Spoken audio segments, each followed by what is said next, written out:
Historiography is the intensive, unbiased study of how history was written and by whom. It is the critical examination of obscured sources to see if and how certain historical events have been reinterpreted over time. The geographical origins of both the Egyptian and the Israeli cultures are virtually unknown. This is not a coincidence. It is for this reason that near the end of World War II, on February 14, 1945, while anchored off the coast of Egypt, the President of the United States, Franklin Delano Roosevelt, secretly met with King Ibn Saud of Saudi Arabia. Their mission was to resolve the problem of Palestine, caused by the British Empire's arbitrary decision to forcefully establish a Jewish enclave in that territory 28 years earlier. And with the catastrophic failure of the British Empire to control the initial influx of Jewish settlers, as they had promised, a new and growing concern of another future territorial war loomed, since it was rightfully anticipated that many thousands of additional people, those of Israeli heritage, would soon be descending upon Palestine from war-torn Europe. But Franklin Delano Roosevelt died shortly thereafter, and their mission to resolve the problem of Palestine by critical examination was never fulfilled. This is the real-world story of Israel by critical examination. It is a matter of record that after leaving Egypt, the Israelites wandered in the wilderness for 40 years. But even if this large group of people, who numbered in the thousands, advanced towards Jerusalem at the rate of just a single mile a day, they would have traveled along a path that was more than 14,000 miles long. Yet not a single trace of their wandering existence has ever been found within this region. No encampments, no beaten paths, no skeletal remains, no human waste, no war carnage, no validated structures, no graffiti, absolutely nothing. And for this reason, many no longer believe the stories of the Bible to be true. But they are. It is only the theories proposed in the 19th century and the actions they subsequently inspired in the 20th century that are wrong. But 21st century technology has dramatically changed the way in which both the world and all of its historically important features can be viewed. To put this same 14,000-mile distance into yet another real-world perspective, the people of Israel, traveling just by land alone, and at the same incredibly slow rate of just a single mile per day, could have easily traveled between the most southerly pyramid fields of Meroe and the most northerly pyramid fields of Giza, more than 10 separate times. And even today, despite nearly a century of aggressive attempts to do so, no proven, untainted, or infallible evidence yet exists which confirms the declarations made by those untrained men in the 19th century as to the location of either the Exodus route, Mount Sinai, Mount Zion, or any other critical point of interest to be either true, accurate, or precise in accordance with the Judaic record. And in the absence of tangible evidence, only theories and untruths remain. And when untruths are spoken often enough, the unsuspecting eventually believe them to be true. In accordance with the Judaic record, and as evidenced by the physical and the historical elements of that era, this is the real-world story of Israel, Palestine, and the Exodus of Moses, including how and where the water of the Red Sea parted. This is the Red Sea. It is an intensely hot, waterless, and unforgiving tract of desert whose aptly called name has existed since ancient times. Noah departed his island home just before it disappeared under the waves in a cataclysmic event, more popularly known today as the Great World Flood. For 150 days he and his sons drifted along on the ocean currents before their ship made landfall at a towering pinnacle of stone known as Ararat, located in the land of Shinar. And in time these few mariners eventually moved inland along the nearby riverway. But because the sons of Noah began to argue amongst themselves, Noah, who is the world's most well-known mariner and astronomer, divided the earth into three parts. And he did so by measuring from a very particular and most unique celestial line, as defined by the major standstill positions of the moon. Using the moon, which is Earth's only satellite of navigational importance, and by employing the ancient navigational techniques based upon equal altitude circles of position and lunar distances, a skilled mariner, such as Noah, can easily locate any place on the Earth's surface with great accuracy, which is the reason how and why the Judaic community ultimately came to use the ever-changing cycles of the moon as the primary means by which they determined both time and longitude. Noah then gave each of his three sons the instruction to go and to live only within the boundaries that he had assigned to them. Japheth received certain lands situated in the northern section, which were largely cold, while Ham received certain lands in the southern section, which were largely hot. But Shem, on the other hand, received land located in the most desired section of all, since this land was more temperate in nature. But just as importantly, it also lay directly beneath the mariners' primary navigational baseline, which had been devised long before their own time by Enoch, their maritime ancestor, a world traveler, and a man of genius. And for this reason, with the recent loss of their island home, the land allotted to Shem also inherently contained a most important single geodetic point, where the people descended from Shem would one day be responsible for erecting a monument in remembrance of their maritime heritage. A structure that would serve as a lasting memorial to those who had been lost beneath the waves of their former island home, simply because men had argued amongst themselves. And they would one day, far into the future, name this special point by a single term whose meaning is to mark something conspicuously. This was Zion.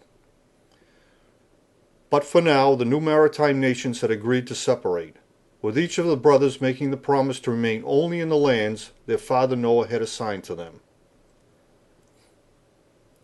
Noah had three sons, Shem, Ham, and Japheth, whose tribes established the new maritime nations in the various lands. And the sons of Ham were Put, Cush, Canaan, and Egypt. And Egypt was the father of Caslusim, from whom the Philistines came. But Canaan, after discovering the land promised to Shem to be more desirable than his own, ignored his brother's warnings not to do so, and he moved his entire tribe northward. And soon others followed, and they too created additional settlements and colonies in the broader outlying areas which ancient historians would later refer to as the regions of Syria and Philistia. As the respective populations in both the north and the south increased, various named districts, named territories, and named colonies began to emerge. Among the more prominent in the south was the Cushite colony of Midian, and the district of Goshen situated in the land of Egypt, while the people of Cash, native to their own country, continued to maintain their sovereign rights within their own territory. And among the districts, territories, and regional names that emerged in the north, in and about the land of Canaan, were Hebron, Beersheba, and the Philistine colony of Gerar. In addition, certain geographic terms were used to describe the unusual characteristics of both the natural features and the uncommon phenomenons that presented themselves in and about these same areas. Among them was the term Euphrates, used to identify a most unique crossing point where two distinct land masses and two great salt seas came together, while the wide and expansive floodplain, which completely disappeared under an intense deluge of floodwater at the same time every year, was called Gihon, a term which meant the pathway of the rushing water, whose transliterated name would become more popularly pronounced as the Jordan, but is now called the Nile by modern mapmakers. As the sons of Shem also began to arrive from the sea, they too moved inland along the riverways to establish the settlements of Padan Aram and the township of Haran, in the district of Ur, where their skilled mariners and navigators continued to study the intricate movements of all phenomena pertaining to the celestial sphere, and with such a keen intensity that the discoveries they made and the formulas they devised are still in use to this day. In time, Abraham the Shemite, a highly skilled astronomer and mathematician in his own right, set out from the district of Ur, along with his nephew Lot, and went in search of the precise geodetic point where the memorial monument depicting their maritime heritage and loss would one day be erected by the descendants of Shem. But upon their arrival they found the populous Canaanites living in the land promised to Shem. Even though Canaan had been forewarned of the ramifications this disobedient act would cause. So Abraham and Lot, finding themselves at a disadvantage, had no choice but to resign themselves to this situation, and so they melded into the Canaanite population, where they began to engage in various business enterprises. As Abraham traveled in the land of Canaan, his Egyptian mistress gave birth to a son, whom they named Ishmael. But soon after Ishmael had been born, Sarai, Abraham's half-sister and legitimate wife, also gave birth to a son, and his name was Isaac. Sarai then demanded that Abraham rid himself of both his Egyptian mistress and his illegitimate, yet his firstborn son Ishmael, in order to prevent Ishmael from ever claiming his birthright, which was to inherit all of Abraham's ever-accumulating wealth. So Abraham, heeding Sarai's demand, took his mistress and their young son out into the desert wilderness of Paran, where he abandoned them, with the expectation that they would soon perish in that hostile environment. However, even though both Hagar and Ishmael managed to survive their near-death ordeal, the callous and ruthless actions of Abraham would never be forgotten by the descendants of Ishmael. And it would be these same remembrances that would one day have serious consequences for the descendants of Ishmael's half-brother, Isaac. After abandoning Hagar and Ishmael in the desert of Paran, Abraham returned to the land of Canaan, where he soon began making preparations to kill his only other son, intending to kill Isaac upon the very spot, the precise geodetic point, which he and Lot had originally set out to find. But Providence intervened, and Isaac survived Abraham's attempt to kill him. And so both father and son eventually went and settled in the district of Hebron, while Lot went and lived in the separate nearby place.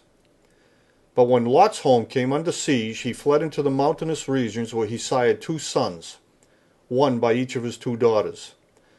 And the 2 sons produced by these incestuous relationships would eventually cross over to the other side of the Jordan and establish their own domains in the regions that would become known by their own names, Moab and Ammon. When Abraham died, Isaac did indeed inherit all of his father's wealth, with none being left to his half-brother Ishmael. Soon after Isaac had inherited all of Abraham's fortune, Isaac's cousin and wife Rebekah gave birth to twin boys. The first to be born was named Esau, and the second was named Jacob.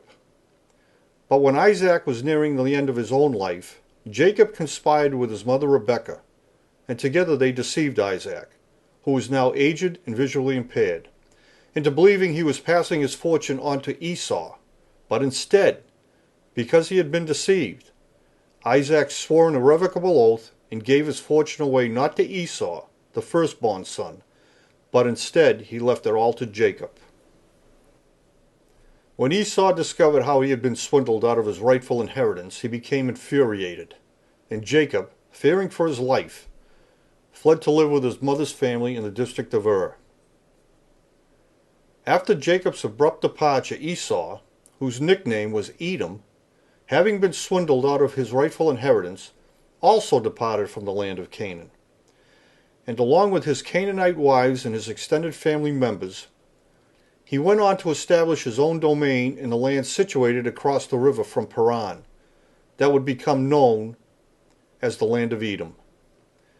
However, the injustice of Jacob's deception and the mistrust it had caused would never be forgotten by the people of Edom, and it would be this remembrance that would one day have dire consequences for the bloodline of all of Jacob's descendants. So Jacob remained in hiding for many years until a dispute with his uncle over his level of compensation caused him to secretly flee from the district of Ur, taking with him his entire family as well as a portion of his uncle's wealth. But as Jacob was journeying back to the land of Canaan from the scholarly district of Ur, he encountered a being of unusual intelligence who posed various questions that Jacob wrestled with throughout the night.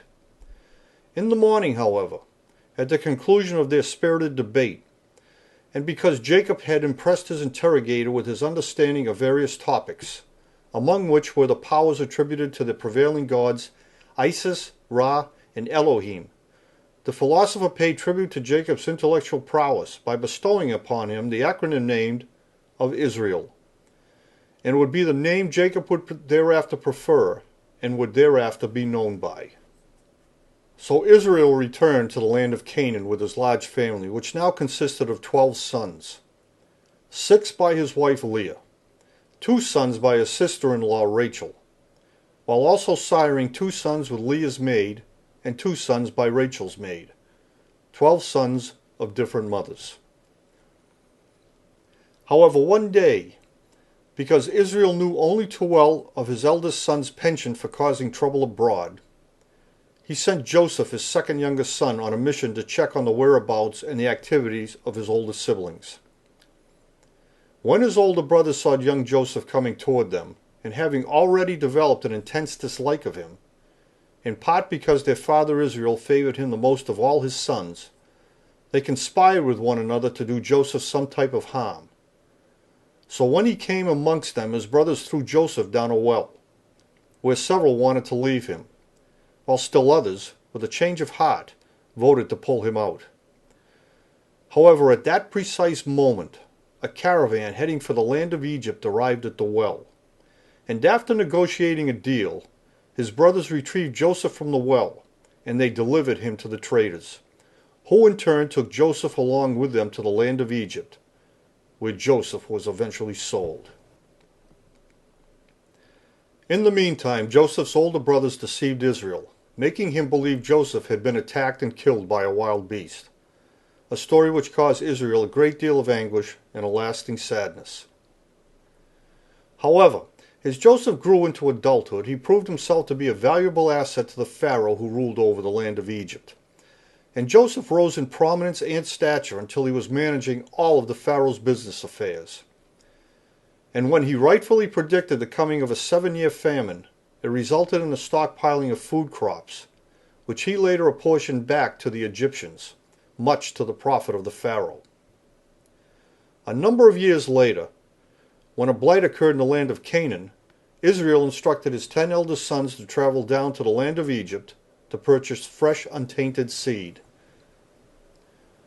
On their arrival in Egypt, the brothers approached Joseph, who had long been in charge of all such business matters. But even though the brothers didn't recognize the now mature Joseph, who had become completely immersed in the culture of Egypt, in appearance, language, and manner, Joseph recognized them.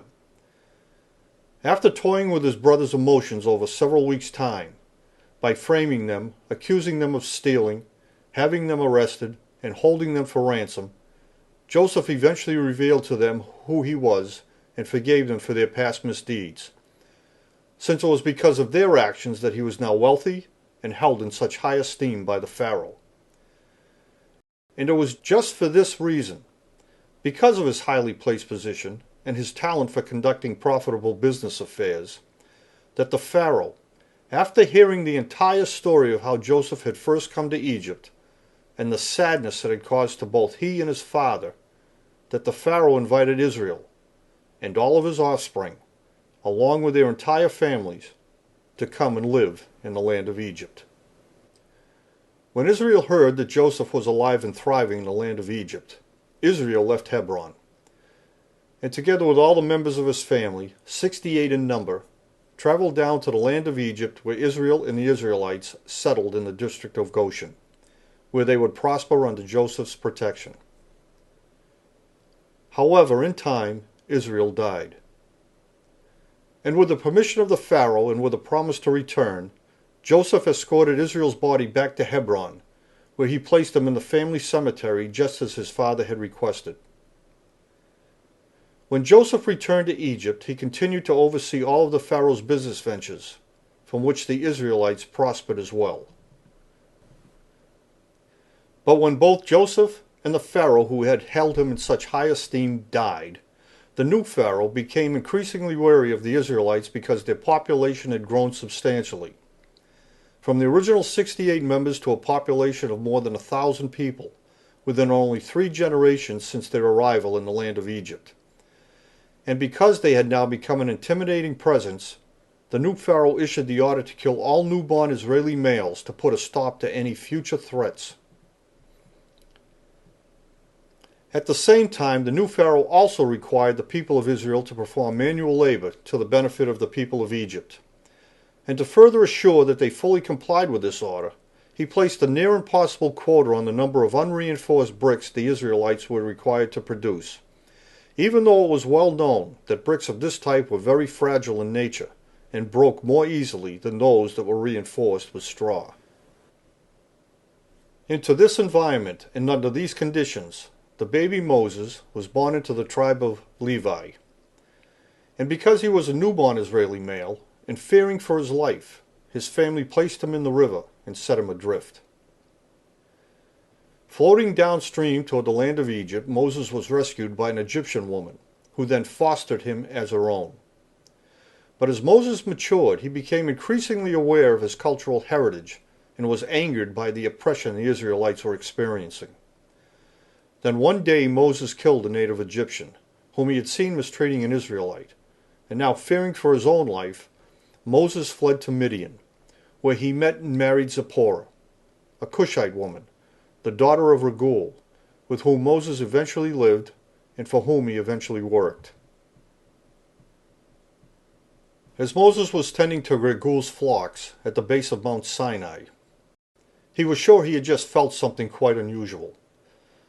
In taking off his sandals, Moses stood barefoot on the ground as he felt the earth beginning to tremble beneath his feet. Moses quickly climbed to the top of the landmark mountain, the Horeb, and when he looked from that lofty summit he beheld a fiery sight.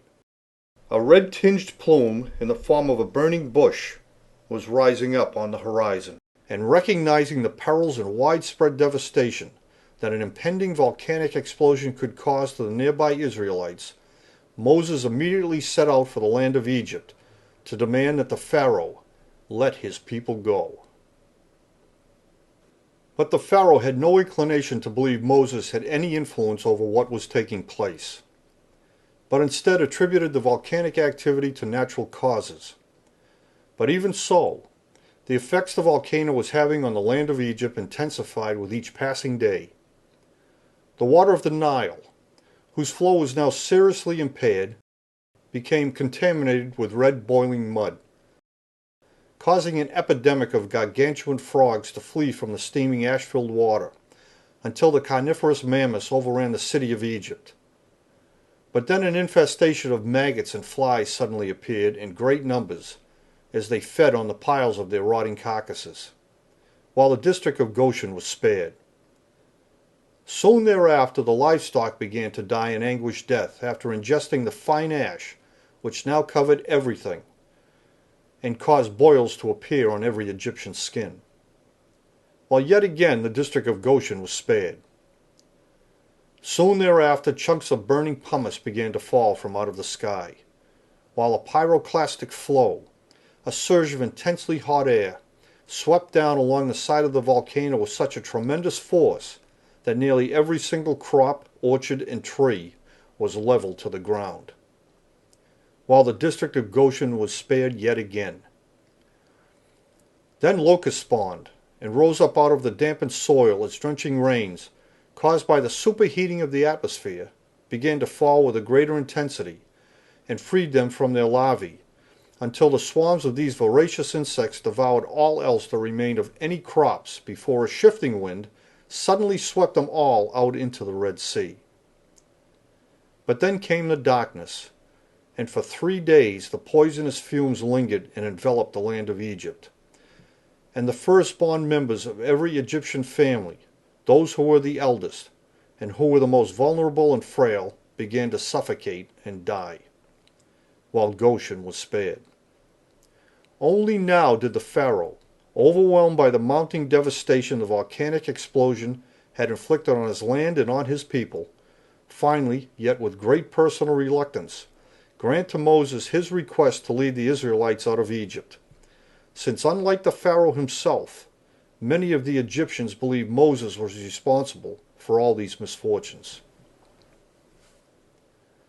Moses, along with his brother Aaron, immediately returned to Goshen, and as the Israelites made their hasty preparations to depart from the land of Egypt, the Philistines, who themselves had moved southward to escape the devastating effects of the erupting volcano, and who had also heard the news of the Israelites' impending departure, saw the bustling activity suddenly taking place across the river in the district of Goshen, and formed a defensive line along the banks of the river to prevent the Israelites from passing through their already stressed territory, since this was the shortest route to Midian.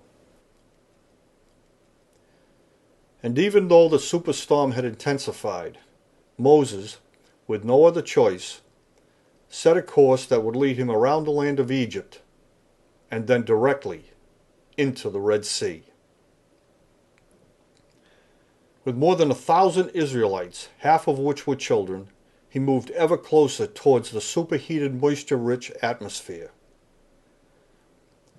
As electricity ripped horizontally across a black and boiling sky, and as the volcano spewed its poison, and peals of thunder beyond imagination shook the ground, the drenching rain quickly began to fill the numerous channels in the Red Sea uplands, causing numberless streams to merge at countless junctions throughout this entire broad desert area, until the unprecedented quantities of water came together to form one single swiftly flowing stream, which rumbled down out of the Red Sea highlands and spilled out onto the desert plain.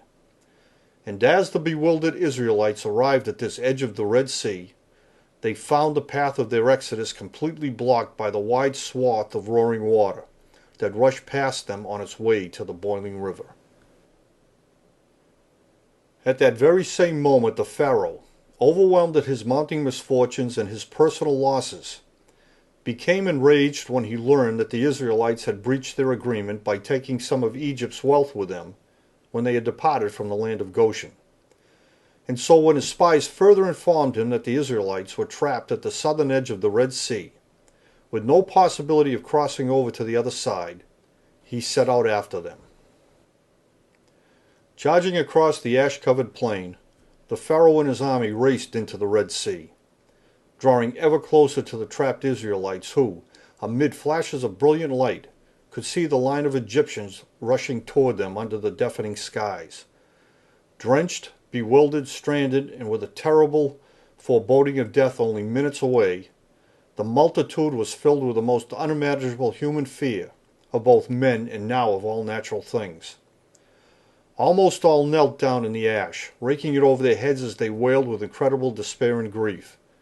Nothing could have prepared them for this moment and these conditions, when all of a sudden a great shift in the wind occurred. It was a mighty force that gripped the storm and began to drag it away, and at the same time caused a thick volcanic smoke to sweep down, to form an impenetrable barrier between the Israelites and the Pharaoh's forces, who were instantly stopped by the unexpected phenomenon.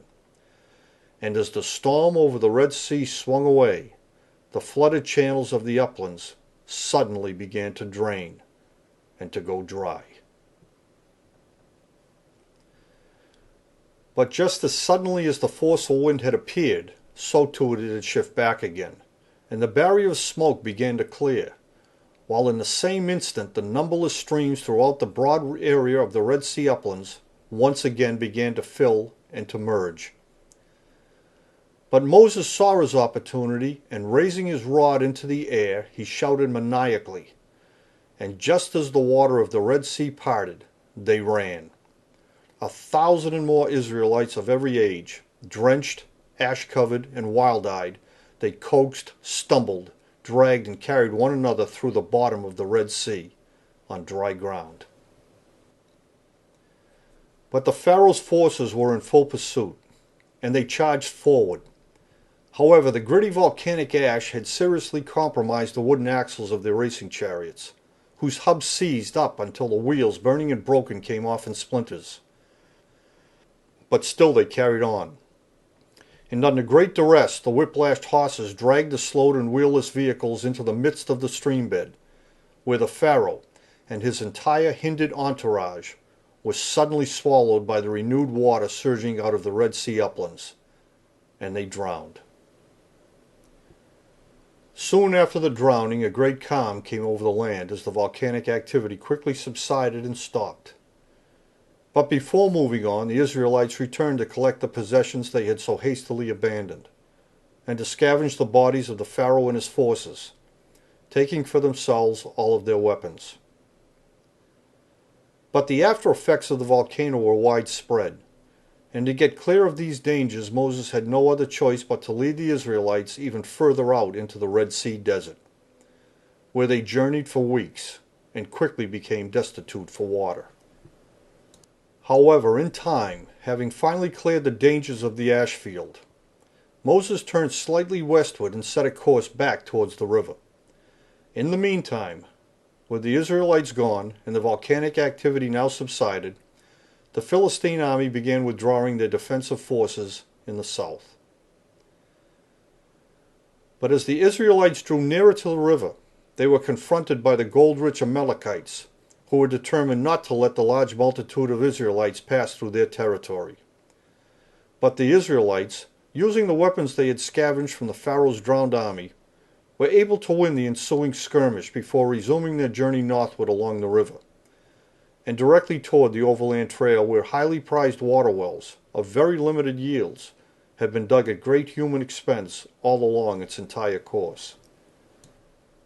But the people of Cash, more powerful in numbers and more skillful with weapons than the Amalekites, immediately blocked all points of access to the overland route, forcing Moses and the Israelites to turn southward to Mount Sinai, where upon their arrival they found themselves surrounded and boxed in by both the Philistine and Cashite forces, who had been shadowing their every move. Moses and the Israelites reached Mount Sinai 90 days after leaving Goshen. But shortly after their arrival, Moses found himself constantly contending with the endless domestic disputes which erupted among the vociferous Israelites, whom he found to be both unruly and uncooperative.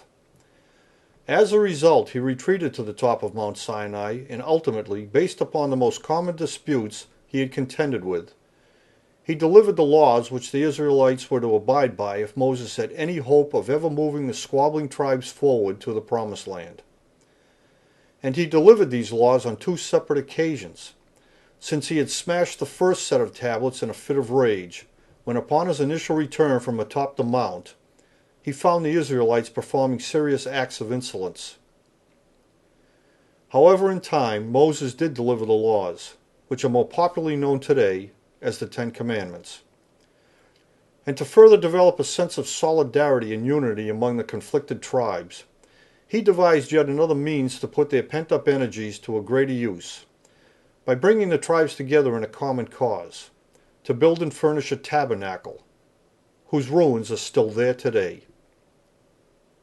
And as part of this comprehensive plan to maintain their newfound sense of solidarity once they were again underway, Moses devised yet another plan, and so he commissioned the creation of a special container into which the tablets of the 10 Commandments would be placed. This portable container would always be carried in the open for everyone to see, and would serve as a visual reminder of their collective pledge to maintain their newfound solidarity once their quest to reach the Promised Land had resumed. And so this special container, of unique design, the symbol of their collective pledge, became known as the Ark of the Covenant. After Moses had negotiated a structured departure from Mount Sinai, The Israelites set out in stages to eliminate any perceived risks to the neighboring territory. And before the annual floodwaters arrived, they crossed to the opposite side of the Gihon at the earliest cataract, where castellated stones provided a tenuous footbridge and a tethered ferry crossing. As they marched northward, the Israelites struggled against hunger, illness, and epidemic deaths, and at times even thirst. However, they eventually arrived at the milestone point of Harada, where they encamped for a long while as a respite before once again resuming their northward march. But when they arrived at the junction of two separate trails, Moses sent out 12 spies with the instruction to determine which was the better route to follow. When the spies returned, 10 of the 12 reported that neither route was possible. The northwestern route was primarily through a desert, but even though it followed along an aquifer, every oasis along its course was heavily guarded and also situated at the bottom of a long ridge, making any group of Israelis, either large or small, vulnerable to attack and decimation. While the northern and most direct route would lead them directly into the midst of the Amalekite colonists, whose southernmost kinsmen they had already angered. And beyond the Amalekites were the Philistine colonists of Egyptian heritage, and beyond them were the various tribes descended from the Ishmaelites, who knew only too well of how Abraham had abandoned their patriarch Ishmael in the desert of Paran to deny Ishmael, and by extension even themselves, their birthright. Remembrances that fostered both anger and a deep mistrust of the Israelites. But even despite the reports that each territory was staunchly guarded by a large populace bearing a great deal of animosity for the people of Israel, a small contingent of Israelis, believing their insurgency would be successful, set out along the northern route. But no sooner had they done so than the northern alliances, just as Moses had predicted, swept down on them, forcing the Israelites to turn back in a hasty retreat towards Kadesh. In dire need of an alternative route, Moses then crossed to the other side of the river in search of one. And being the very first to arrive on the opposite shore, and anxious to see what lay ahead, Moses set out all by himself in a chariot, while his support forces were still in the midst of coming across the river, and were still busy mustering on the shore. Moses, who was now all alone, continued to move further away from the mustering Israelites, when suddenly he was ambushed by hundreds of men who had been hiding in the nearby hills, and who now rushed down onto the plain of the Orontes River watershed, surrounding him from every direction. From the south came the Kashites, and from the north came the vengeful Edomites, who, fueled by the remembrance how Esau, their ancestral patriarch, had been swindled by his younger twin brother Israel, were now adamant, bound and determined not to let their distant cousins, the people of Israel, enter into the territory of Edom. With the combined armies closing in on him, Moses turned his chariot, and charging across the open plain, he crashed his devoted team of horses through the swarming ranks, and raced back to the Israelis who were still mustering on the shore. With the Amalekites, the Philistines, and the Ishmaelites, the Kashites, and the Edomite armies massing all around the Israelis' position, Moses had no choice but to order a hasty retreat southward and to flee back towards the Red Sea. But the path of the full retreat was sealed off, and the Israelites found themselves completely boxed in. And so the Israelites would remain isolated in this wilderness where they would wander, and would eventually return to Mount Hor, where for the next 35 years Moses would govern and conduct all diplomatic matters. But with each passing year, the youthful population of the Israelis continued to expand, and was fast becoming a viable threat, causing the officials of Ammon in the land of Edom to send out letters of appeal to their northern allies, requesting that they send aid so the foreigners, the Habaru, or Hebrews, could be kept in isolation right where they were. However, after 35 years, in accordance with the Treaty of Kadesh, the aged Moses was finally granted a compromise solution to his incessant and repeated request to move the ever-expanding Israeli population northward toward the Promised Land without further altercations.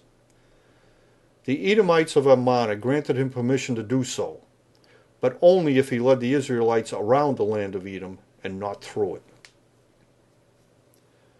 So after 35 years of wandering in this isolated zone, the aged Moses, leaving all of their building enterprises behind, led the masses of the new generation of Israelites up the plain of the Orontes River watershed that ran all along the base of Mount Seir on the east side of Edom. And as they approached the northern extremes of this particular leg of their journey, the people there began referring to the Israelites as the people from Egypt, or otherwise simply as the Egyptians. As the large masses of Israelites came around the land of Edom and emptied out onto the plains of Moab, their arrival there was intercepted by the Philistine and allied forces who had formed a formidable defensive line on the opposite side of the floodplain, forcing Moses and the Israelites to turn their energies northward. But here too the Israelites were met with a great resistance and were denied permission to pass through the land of Moab. But the Israelites, with its large population of young men from the new generations, quickly attacked these lesser skilled tribes. Launching a brutal invasion on the people of Moab and Ammon and all areas to the north, they slaughtered all living things without mercy. And as the relentless slaughter moved forward, thousands of refugees fled from the adjoining regions of Syria and Philistia, and they streamed into the more northern regions to escape the genocide. At the conclusion of the invasion, Moses was now nearing his own natural death. And as his last official act, he gave the newly decimated lands of Moab and Ammon to the Israelite tribes of Reuben and Gad, and to half of the people belonging to the tribe of Joseph's son, Manasseh. But Moses, one of only 3 left from the original group who had departed from the land of Egypt 40 years earlier, and after having traveled more than 1,400 miles under the most extreme conditions, would never set foot in the Promised Land, but would only get to look across and see it for the last time from atop of Pisgah Peak, just before he died. After his death, the body of Moses was secretly transported back to Mount Hor, where he was interred in the same royal tomb fields where his brother Aaron, his sister Miriam, and his wife Zipporah had been placed many years before his own death. After the mourning period for Moses had ended, the people of Israel, under Joshua's command, and with the Ark of the Covenant, the tangible symbol of their collective pledge, being carried at the head of the column by the tribe from which Moses was descended, crossed over the Jordan. And 40 years after leaving the land of Egypt, the Israelites finally entered the Promised Land.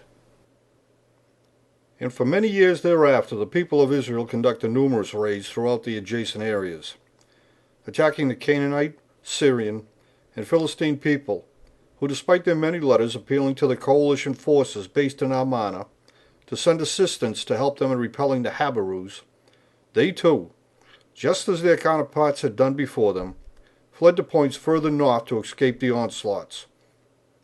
While the more powerful southern alliances, who had elected not to diminish their own resources by sending aid, instead combined them into a single force to establish their own defensive lines to prevent any intrusive actions by the marauding Israelis. But before his death, the aged Joshua, who was now the only survivor of the original group to have left the land of Egypt at the very outset of the Exodus, sent surveyors out to thoroughly map the land and its natural features. Thereafter dividing the entire region into specific areas, districts, and territories, which each tribe to the west of the Jordan River was to make their own by means of their own individual tribal conquests, since the people of Israel had not yet completely overtaken the areas contained within this broad region. But before dividing the large tract of Canaanite land into sections of equal quality amongst the 9.5 tribes who now lived on the west side of the Jordan River, Joshua first combined it with the large parcel which Israel had bequeathed to its 4 sons Judah, to whom Israel had left all his wealth. Having bypassed his oldest son Reuben because he once had intercourse with one of Israel's concubines, and Israel had bypassed his next 2 second oldest sons, Simeon and Levi, because they repulsed Israel with their unabated love for extreme violence, weapons, and injustice, having murdered men and maimed animals just for fun. So it was Judah who inherited his father's wealth and thereafter his patriarchal authority, thus the moniker Jew.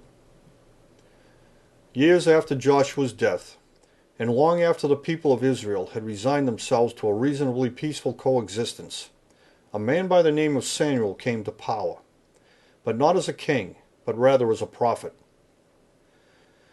However, the people of Israel became dissatisfied with his temperament and his ability to manage their affairs.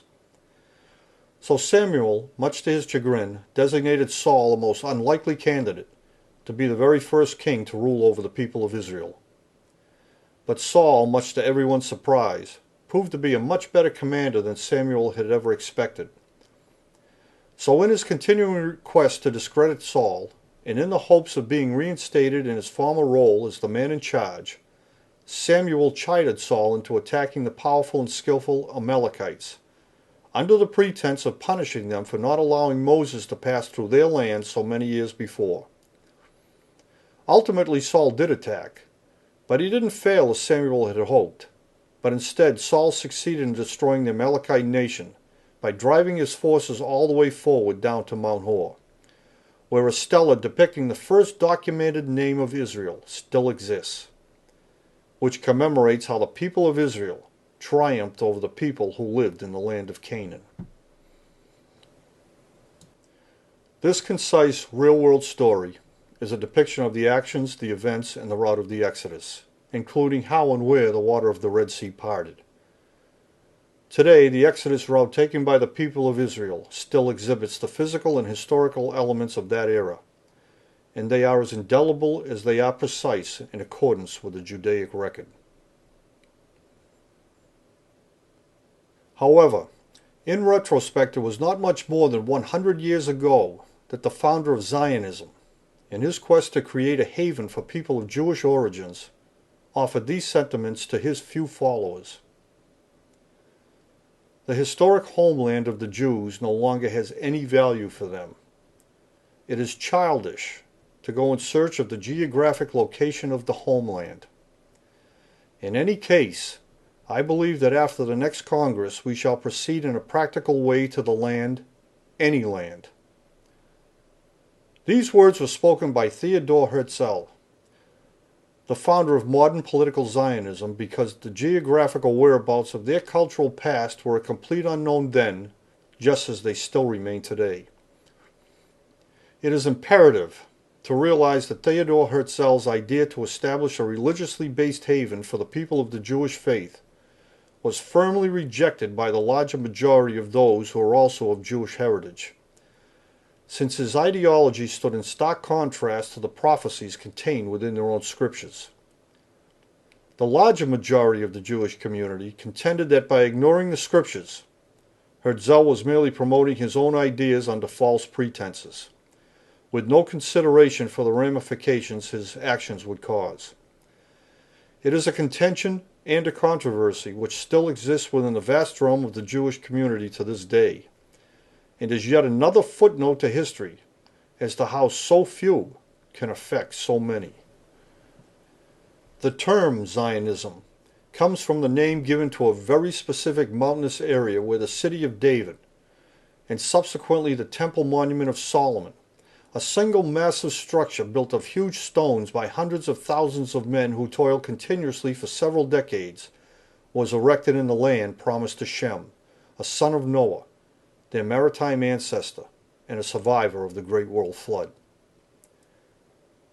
It was also the site where a second structure of similar characteristics would also be built, but whose lesser height King Herod would later increase by adding a stone cap to its already towering pinnacle.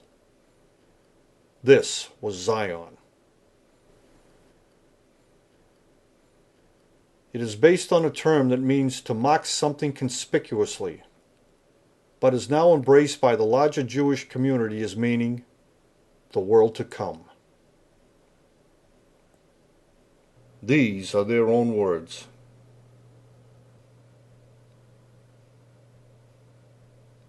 Monobasis center bones as well as those of Azades, his brother, to Jerusalem, and gave the order that they should be buried at the pyramids, which their mother had erected. They were 3 in number, and distanced no more than 3 furlongs from the city of Jerusalem. Josephus, Antiquities of the Jews, Book 20, Chapter 4, Paragraph 3. And Simon took the bones of his brother Jonathan, and buried him at Modin. And all of Israel bewailed him with great lamentations, and mourned him for many days. And Simon built a monument over the tomb of his father and his brothers, and made it high, that it might be seen, with polished stone at the front and back. He also erected 7 pyramids, opposite from one another, for his father and mother and 4 brothers. I Maccabees, chapter 13, verse 25 through 30.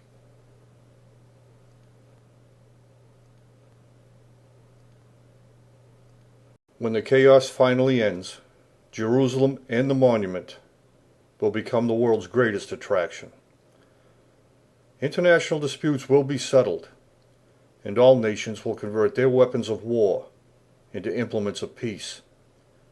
Then at last, all wars will stop, and all military training will end. For your sons and daughters are coming home to you from distant lands.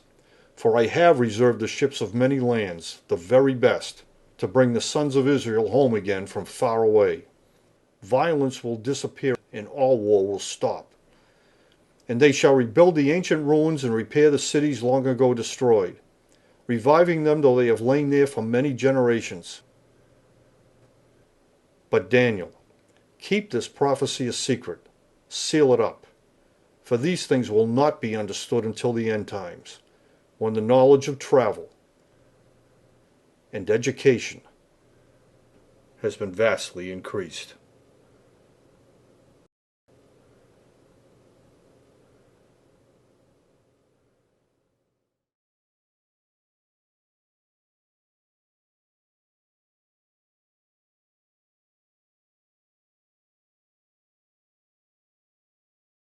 The siege of Masada in 73 AD was the site of the final obscuration concerning the true whereabouts of Nazareth, Galilee, and Jerusalem.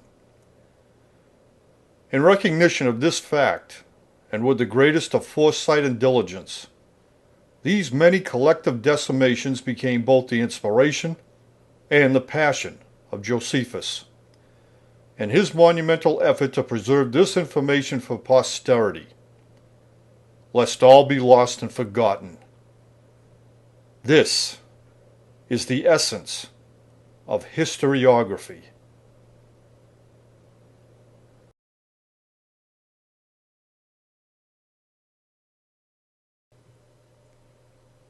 In accordance with the Judaic record, and as evidenced by the physical and the historical elements of that era, this presentation sets forth the true real-world story of Israel, the man and the country, the exodus of Moses, including how and where the water of the Red Sea parted, and the original founding of the sanctuary territories of Palestine and Syria, circa 1246 BCE. This documentary was presented in full accordance with all aspects of the Judean, Greco-Roman, literary, geographical, and historical evidence. To view the entire real-world series, go to thekeeperofthestone.com, where you will also find the real-world story of Noah after the flood, including the navigational sciences of that era and the true location of Ararat, and the real-world story of Jesus in his earliest and his last years, including the true location of Bethlehem, Nazareth, and Jerusalem.